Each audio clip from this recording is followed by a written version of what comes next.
Hello mga kumarites, sarado na nga muna yung aming tindahan. Ayan, at may pinuntahan nga po kami dito sa Antipolo at dahil na-invite tayo ng my birthday. Kapasok mo nga kumarites, meron palang mga tsinelas dyan sa may pinto. Hindi mo nga pwede ipasok yung tsinelas mo, kaya naman nakaprovide nga po sila ng sariling tsinelas na pwedeng ipasok sa loob. Pagpasok mo sa entrance, ito nga po yung makikita mo. Kapasok mo nga ay meron nga pong swimming pool.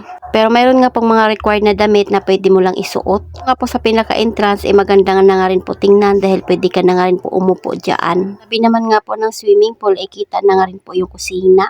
Napagitnaan nga po itong salamin kumarites ng dalawang CR. Maliwalas nga rin po dito kumarites dahil kita nga rin po yung view ng Antipolo pag dito ka nga sa taas. May marami nga pong upuan dyan kaya kahit gaano kayo kadami ikasya talaga. Halos umabot nga rin po kami ng almost 30. Sama na nga rin po pala dyan lutuan tapos mainit na tubig at malamig.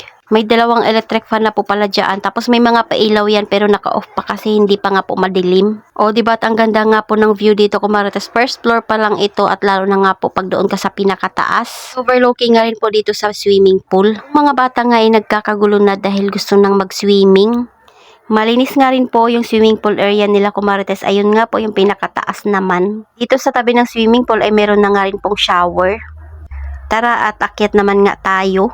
Siyempre, kanya-kanyang pili na nga po tayo ng ating mga hihigaan. Dalawang kwarto na nga pong pagpipilian dyan. Nilibot na nga po nila at tiningnan na nila yung buong lugar. Ito sa pinaka-second floor kumarites, meron nga rin po dito pwede kayong kumanta. Ang lamig dito kumarites at hindi mo talaga mararamdaman yung init. Nga rin po kayo dito mag-games dahil napakalawak nga po dito at overlooking nga rin po yung pinaka-terrace niya. Siguro kahit nasa 30 peraso kayo ay malawak pa rin talaga dito dahil maluwag nga po dito. Ayan at kanya-kanyang pili na nga po sila kung saan sila pupwesto. At nga po yan kumarites ay may aircon.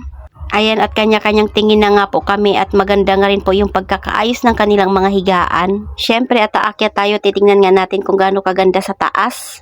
Malinis nga dito kumarites at mabango rin. In nga po kami dito ng 3 PM at out naman nga po kinabukasan ng alas 12. Ito nga po yung pinaka-terrace niya kumarites, sobrang ganda at overlooking din talagang tingnan. Sino bang hindi mamamangha pag ganito nga yung makikita mo sa paligid? Himik nga rin po dito kumarites dahil hindi pa naman nga po ganun kasiksikan yung mga bahay. Siguro kung may ganito tayong bahay kumarites, umaga pa lang ay dito na tayo pupesto. May wine bar din nga po dyan at malawak din po yung lugar dito at pwede rin kayo kumain dito sa taas.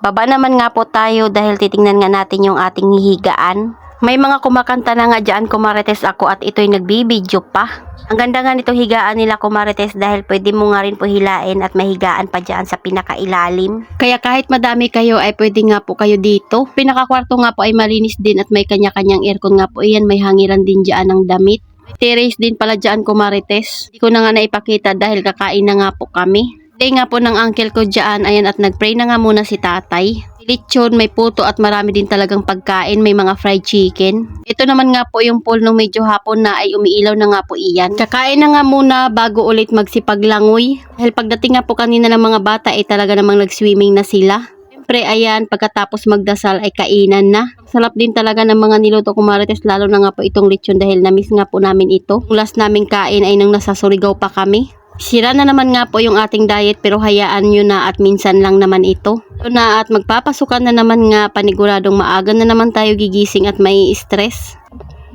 Kitang-kita nyo nga dyan kumarites ang bilis na balatan ng lechon. Sulit nga po yung pahinga namin kumarites at masaya naman nga po kami. Dahil talaga namang umabot kami ng 11 PM ng kakalangoy. Nabukasan naman ay nag-swimming na naman nga po kaagad bago umuwi.